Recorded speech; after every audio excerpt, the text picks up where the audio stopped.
let me track you back to when you said, when you're speaking about marriage and how your home is peaceful, and you said, you know, it's work, but if you follow certain principles, it has no choice but to work. Could you maybe just share two of those principles? Yes. I think, for example, between my wife and I, before we got married, we made a choice. Because she was raised in a home where there was a lot of friction between her dad and mom. And I definitely was raised in a home where there was friction. So before we got married, we made a covenant agreement. Darling, whatever will come against our peace as a family, we will not allow it. So we came to just some basic agreements. If you're upset, this is how you should go about it. So my kids know sometimes when dad and mom are not happy with each other, they know. But we made up our minds we would live by certain principles. Right. So no screaming matches, no plate breaking, no bans from certain departments in the house, that kind. So I've never had to go home and drive past the house and stay in the car thinking, oh Lord, what's waiting for me to do? I've never had to do that, you know, kind of thing. Yeah. So I think just that agreement between us has been very, very helpful. It's profound. So you come back to London after coming back, and now you settle because God says this is where I want you to be. Yeah. So you have to stop practicing medicine. It was just correct me if I'm wrong, it was gynecology? Gynecology, yes. Obstetrics, I go, oh wow, well done. Well, so you had to stop practicing that? Yes, what happened is when I started my postgraduate in Nigeria, and then when I got into England, I wanted to start practicing in England, but you have to do a conversion exam. It's called PLAB.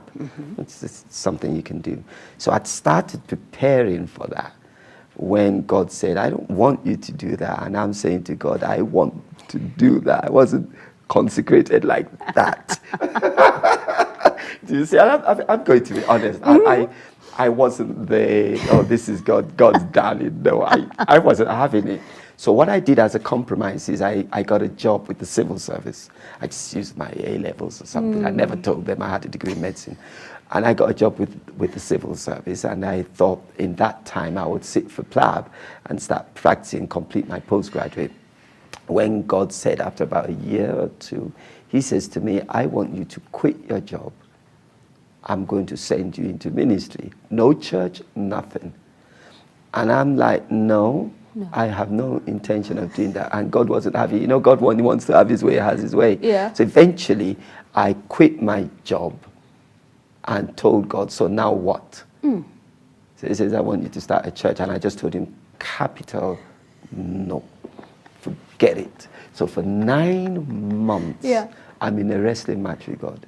That's just the honesty. I wonder why grace, I'm an epitome or embodiment of mercy and grace. Why God did just strike me with lightning, I really don't know. Because I wasn't having it. No. So for 9 months, I wasn't having it. I was struggling, wrestling with God. Till eventually I gave in and actually had physical withdrawal symptoms. The day I told God, okay, I'll let go of medicine, whatever you want me to do, I'll do it. I had sweaty palms, palpitations, insomnia. I thought I was running mad because medicine is all I knew. And now I'm saying to God, I'm in a strange land. I have a strange accent. I'm learning how to drive on the left because in Nigeria you drive on the right. I said to God, I have the wrong education. I don't have the right theological training. I said, everything about me is wrong. Yeah. You definitely don't know what you're doing. So that was my struggle for 9 months. But eventually I said, okay, God, what do you want me to do? Yeah. And that's where Glory House Churches was born. Yes. Yeah.